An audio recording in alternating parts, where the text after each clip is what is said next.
Did you know that you're a superhero? You may not have a cape or a lasso or an invisible jet. You may not have a spider web or a bat phone, a Batmobile or a bat signal or even Alfred.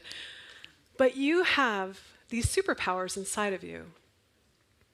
Things like peace and perspective, strength and solace, wisdom, faith, love, and so many more. And like Clark Kent, who has to take off the glasses and peel back the suit in order to show his true identity and utilize those superpowers. Sometimes we as humans have to do the same thing. We need to take off some of those cover-ups and take on a practice in order to access those things that are within us, but we just can't really reach. I know a woman who did this. She was so smart and strong and successful. She was on top of her game and making great money and doing great things and making a great difference in the world. And then life happened in this way that was like kryptonite, and it weakened her. She found herself anxious and afraid and wouldn't go anywhere, didn't want to leave the house, didn't want to get in a car or drive on the freeway or get on a plane. And her world just got really small. And she got really sick and afraid. And then her only track outside of the house was to sleep in the parking lot of the hospital outside the ER so that if anything happened, she could just run inside. But then she found her way through and had a turnaround. And she was able to access greater peace, have a family, take her health to new levels, and to take her success and her reach even further beyond. She's like a superhero to me. In fact, she saved me. That woman is me. I know what it's like to go from stuck places to free, from anxious places to peace, from fear places to love. And I want to share a little bit about that with you today because it's something we have all had the power and the access to, 100% of us, 100% of the time. No one's left out. And no, we don't have to do this 40 days of fasting and don't have to go to the Andes Mountains and live in a cave with a cape. And we don't have to, pray on a bed of nails. It's just, in fact, the practice is an unpractice, if you will. So the story starts in 2005 when my family and I were taking off on an adventure from Southern California to upstate New York. My husband and I were given a position at a small church. So we were leaving a church of thousands of people where we did speaking and music, and then we were going to this little church of 25 people in a town that had 7 churches, 2 prisons, and no stoplights. And I thought it would be such a great idea. I couldn't wait after all the busyness and the packing and the fundraising and all that stuff. I couldn't wait to get my kids in the car. They were almost 1 and almost 3, pack up the van, and take off on a 2,800-mile road trip. I thought, we'll just pass by all the McDonald's. McDonald's is my husband's favorite restaurant. I'm like, we're not going to McDonald's ever. We're going to go and have my organic snacks, and we're going to go to state parks, and we're going to bask in the sunshine and nature, and we're going to be peaceful and happy and free, and it's going to be awesome. I bought non-toxic markers. I bought journals to write our dreams in, and I bought a parenting CD so that we could be even better parents by the time we made it to the East Coast. My friends kept saying to me, "Are you sure you want to do this? Are you sure you want to put your kids in the car and take them all the way across the country?" And I was like, what, am I going to leave them somewhere? Am I going to put them in FedEx boxes? Of course. It's going to be great. We're awesome.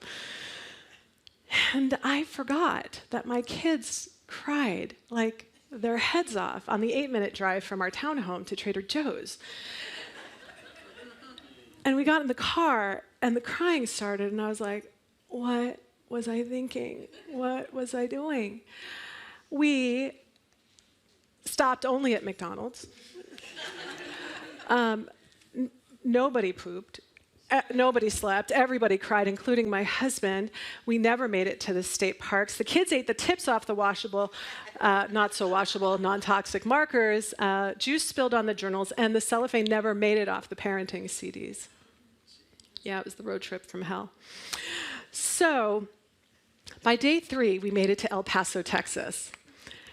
Yeah, because it's just basically one long drive from California in one day to get to El Paso. It took us 3 days to get there. And I thought, that's it. We're never going to make it. We're not going to be able to do this. We should just stop, live here, and forget about New York, right? But we kept going. And on day 8 of our 5-day road trip, we ended up in Pennsylvania. Pennsylvania feels like Texas of the Northeast. It's a state that lasts forever. My husband had tuned me out like 5 states ago. And I was driving. We had been in the car about 12 hours at this point.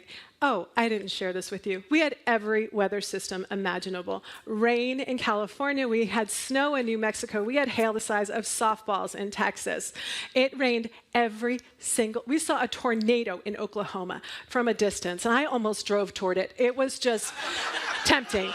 And so we got to Pennsylvania, and it's raining again, and the kids are sleeping, no one's had dinner, and there's one hotel, and you have to get off this one exit around the turnpike. It's like this loopy-loop turnpike, and if you miss your exit, you've committed to another 45 minutes in the car. So I'm driving, everybody's sleeping, and a truck gets between me and the exit in the rain, and I'm like, I missed it. That's when I started whimpering. That's when I went, oh God, you have to tell me why. I'm not normally a why person. I'm a what person. What do we do with this, God? But now I'm a why person. Why is this happening? Why are you doing this to me? And I'm going to go to serve your people, but I'm going to need to be institutionalized before I get there. I just need to know why. So we get to the hotel, they jump on the beds because they've been sleeping, and now they're wide awake, and we finally go to sleep, and what feels like 5 minutes later, my son Caleb, who was almost 3, started rubbing my face and going, Mama, Mama, Mama, Mama, Mama. Yes, Caleb would. Sun. And I looked out, and day 9, there's sunshine. And I'm like, wow. And so I said, Caleb, we are not eating any more McDonald's. He went, and I said, we are going to get pancakes because you love pancakes, don't you? And he said, so I said, all right, Rock, Seth, you meet me downstairs, bring the baby, and I'll bring Caleb, and we'll go get directions to the nearest real diner because we're in the Northeast. And I was from there, so I knew the diners are really legit. So we go down, and I'm standing at the concierge, and Caleb goes running away from me, and within a minute, I hear blood-curdling screams like the world is ending, blood is being shed, and I go running in, and I go, Caleb, are you okay? Are you okay? Where's the owie, honey? And just big tears, and he wouldn't stop crying. And this sprightly woman was like, oh, he's okay. He's just fine. There was a coffee pot there, and he went to touch it, and I said no. And then the waterworks started, and I was like, oh, thanks so much. Honey, you okay? Mama's here. You okay? And she's like, he's so cute. What's his name? I'm like, Caleb. And she's like, oh, Caleb, I love that. I have a grandson named Jackson. How old is Caleb? And I said, 2.5, and she's like, oh, Jackson's 2.5 too. And I'm thinking, I don't care. I don't care enough about my life right now to care about your life. And I didn't say that, of course, but I stood up because I found my manners, and I just said, look, I'm so sorry.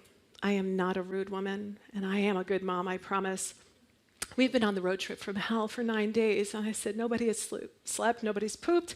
We've eaten at McDonald's. It was raining the entire time. I feel like I have mildew inside of me. I said, we are going from California to New York, and we are going to serve this little church, but it is just getting impossible to get there, and I think I'm going to need to be served by the time I get there. And oh, there's my husband and Seth right now. And this woman is getting paler and paler in front of me, and I'm thinking, is this too much? And she said, what's your name? And I said, Stacey Robbins? Like I wasn't sure anymore.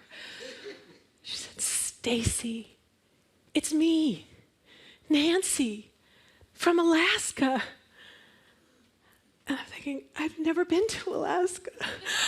Did we go there on this trip? I don't think we saw Alaska. I'm thinking, Nancy, how do I know Nancy from Alaska? And my brain is like trying to work on McDonald's Big Macs, and I can't figure it out. And it hit me.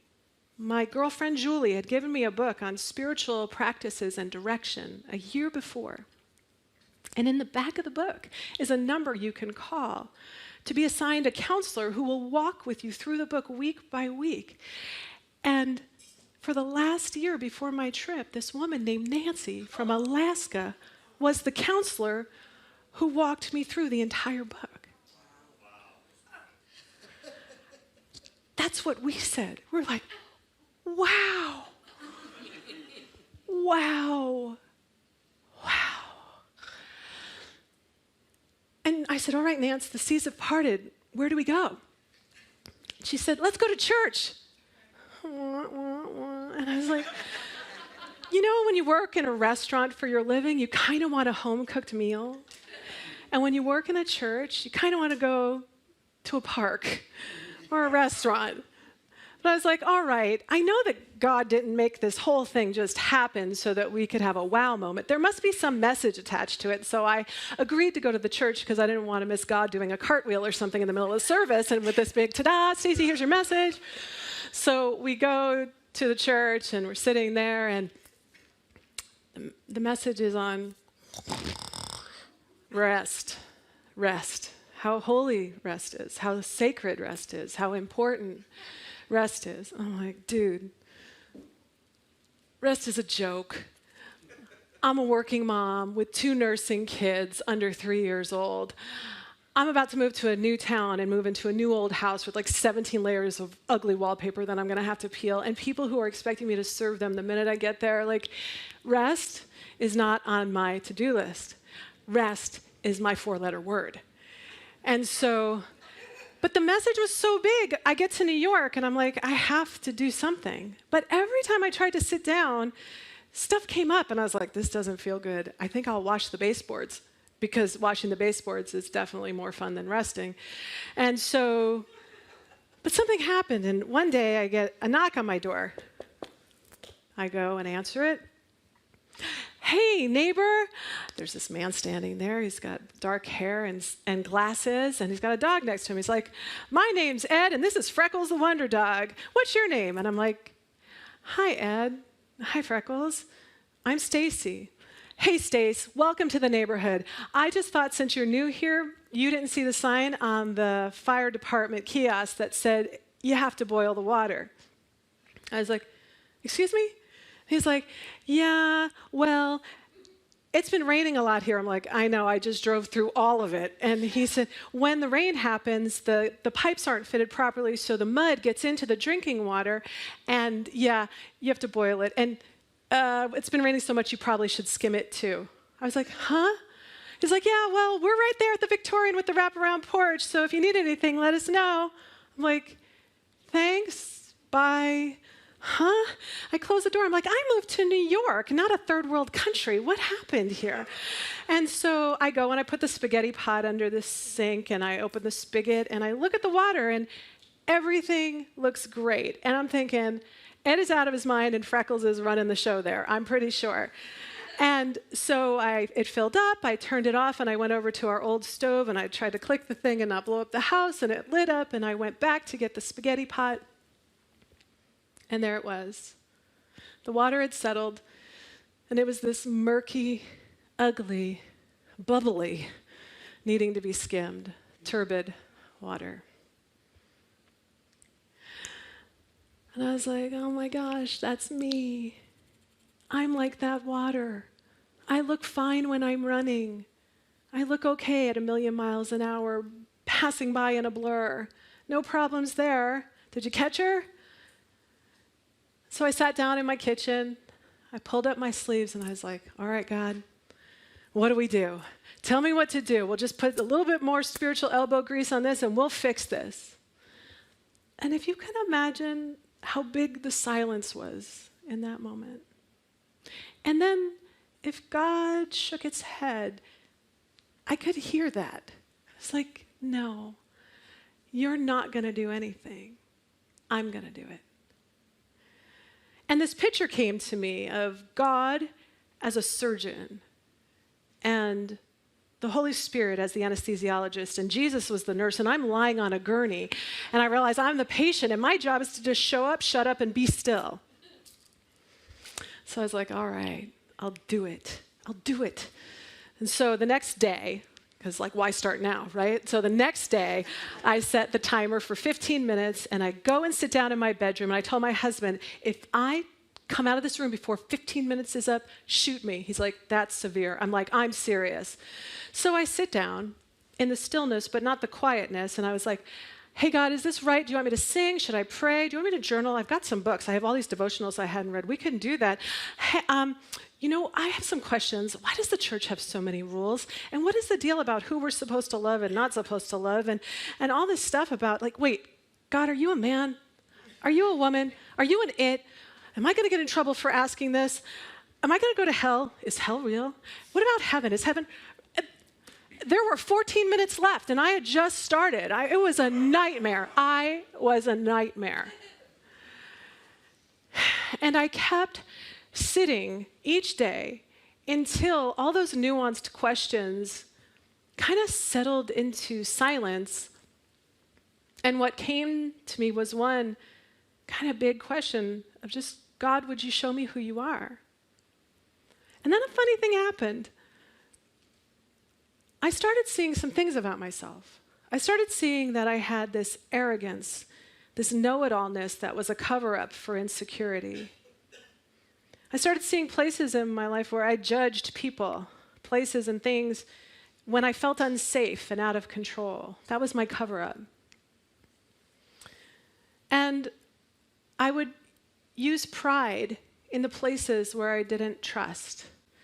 And pride isn't always like, oh, I'm so great, look at me. Pride can be, I ruined everything and it's always my fault. That's inverse pride. That's what I got shown in my stillness. I could relate to that. And it was this weird thing because, like, as those things became clear about me in the most gracious ways, I didn't want to run, I didn't want to hide, I didn't even want to get up. It was shown to me with such grace that it was like sitting in a car and your windshield that was full of rain, dirt, and bugs suddenly gets cleared away. And you had been thinking that was the view the whole time. But now you're like, whoa, there's a view beyond that. See, I was creating God in my own ideas about myself. That arrogance and the pride and the judgment were all the filters that I was creating this God idea about, this Santa Claus looking for naughty or nice, or Zeus God who was going to throw lightning bolts, or a policeman God who was going to throw me a ticket the minute I messed up and sped. Like, this Santa Zeus policeman God I had created was awful.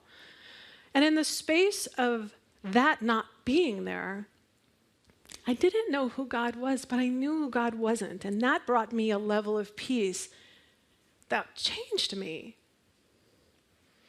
Blaise Pascal says that all of humanity's problems stem from man's inability to sit quietly in a room alone. And here I was, in a room alone, dealing with my problems instead of bringing them inside of me and bringing them out into the world, where I called it a life and a religion and relationships. Jesus said, "Come to me, all of you who are weary, and I will give you rest." And in Hebrews, it says that it's our labor to rest. And that's so weird, isn't it? That our work is to unwork all the working we're doing. It's like we've got to take our death grip that we have on life and start doing that releasing work.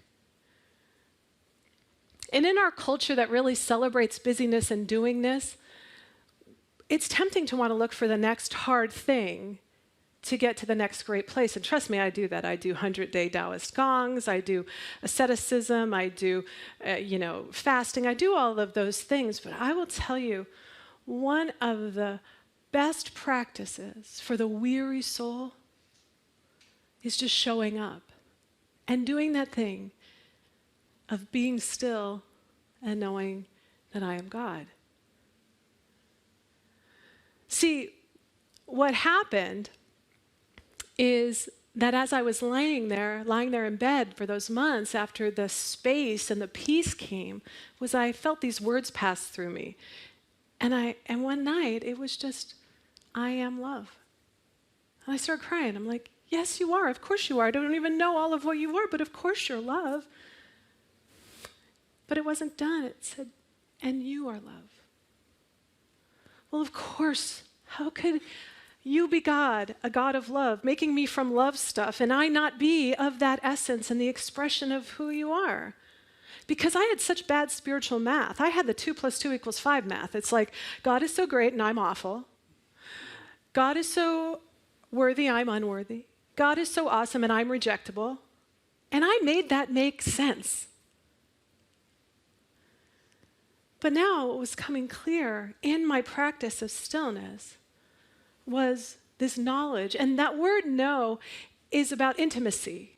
It's about being intimately acquainted with the information.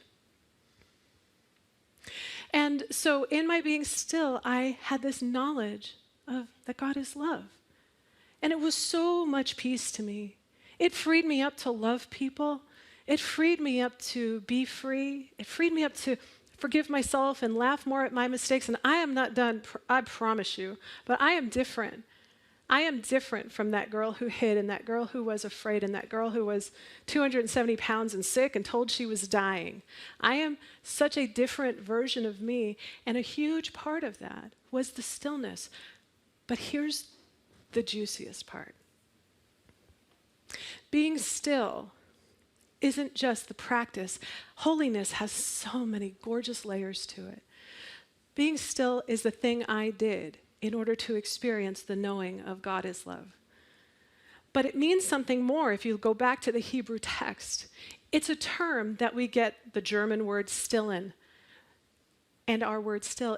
It's a nursing term.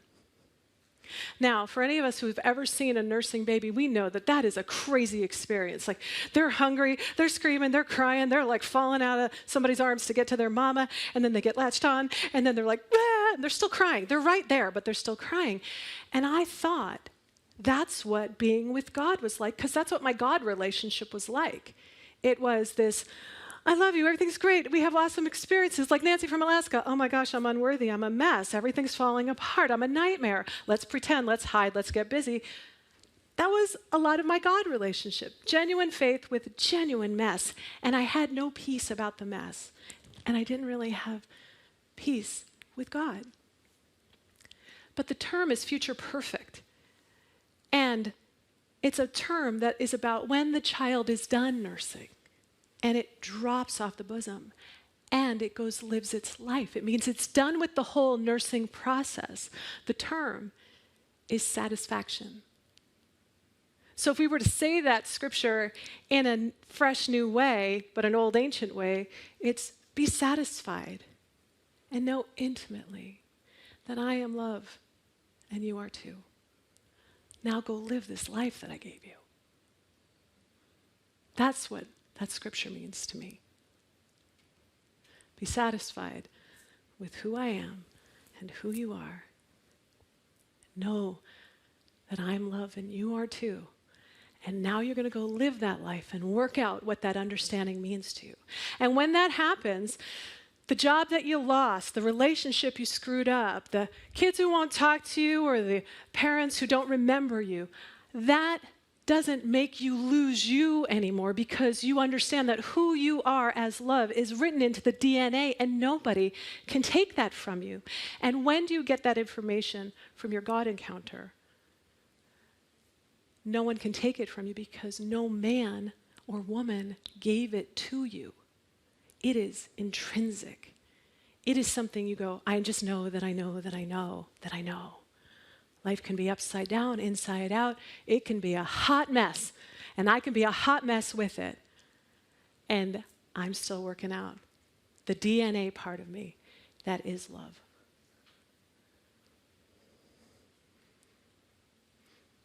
That's not easy for us as a culture. That's not easy in a culture that rewards us for being busy. And this particular place is really good at stillness. Like, y'all were chill. I do this at some retreats, and I'll tell you, it is a ton of like, we're going to go to Stillness right now. It is like coughing, shifting, 23 people have to go to the bathroom. It's like, because it's awkward, and we are not okay with awkward. We want professional and perfect and done, and we want it to all look good and be shiny and never have a problem. But that's not what got me to where I am now. And my imperfection mixed with my who I amness is what's going to get me to where I'm going. So wherever you are today, whether you want more peace, perspective, solace or strength, wisdom, faith, love, they're in here.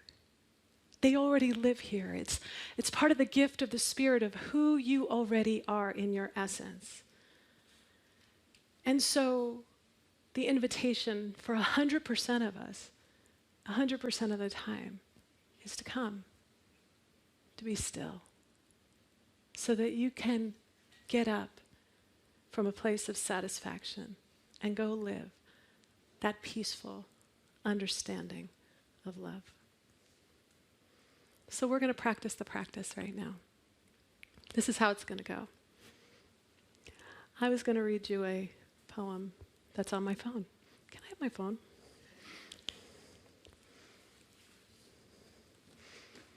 From Brother David. So I'm going to read you this poem as we head into stillness, and then I'm going to clip-clop my way in my high heels over to the piano, and we're going to sit in stillness for maybe a minute longer, and then I'll close with a song. Does that sound okay? Okay.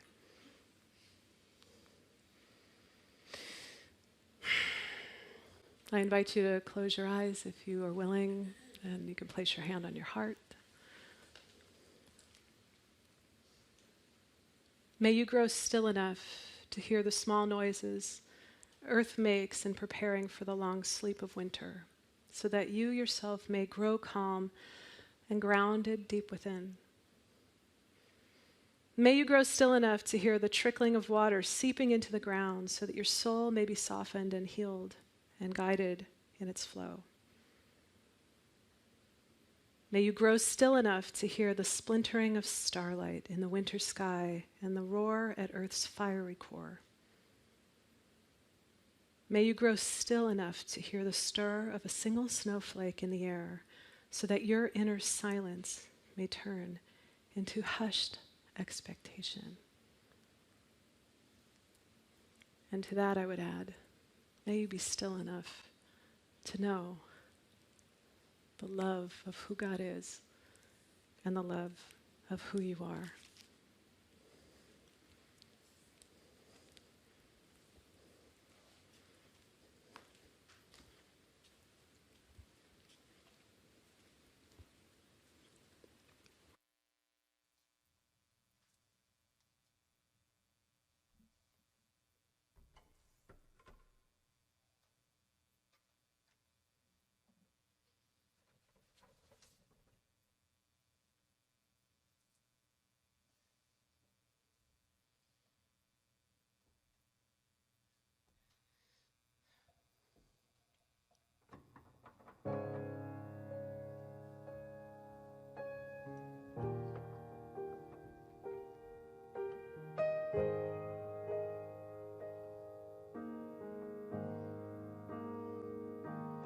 In the stillness, in the silence, I feel the sacred surrounding me. I surrender to this moment. I open up and I find peace in the stillness, in the silence. I feel the love inside of me. I surrender to this moment.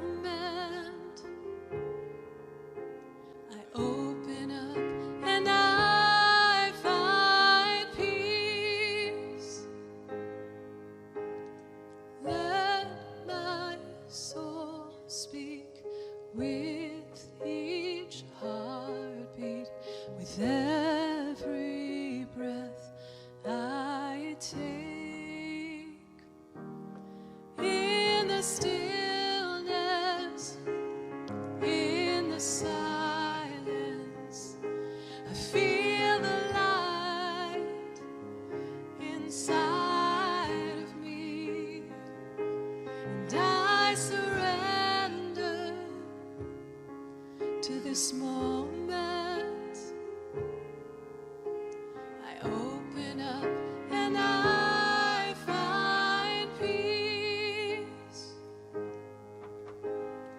Let my soul speak with each heartbeat, with every breath I take. In the stillness, in the silence, I feel the Spirit surrounding me. I surrender to this moment.